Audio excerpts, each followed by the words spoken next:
బంధమంటూ ఎరుగని బాటసారికి అనుబంధమై వచ్చింది ఒక దేవత. ఆ ఆ ఆ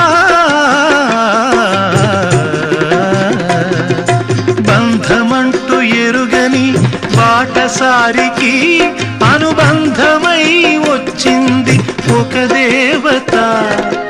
ఇంత చోటులోనే అంత మనసు ఉంచి, ఇంత చోటులోనే అంత మనసు ఉంచి నా సొంతమే అయ్యింది ప్రియురాలిగా. ముద్దబంతి నవ్వులో మూగ బాసలు, మూసి ఉన్న రెప్పలపై ప్రేమ లేఖలు. ముద్దబంతి నవ్వులో మూగ బాసలు.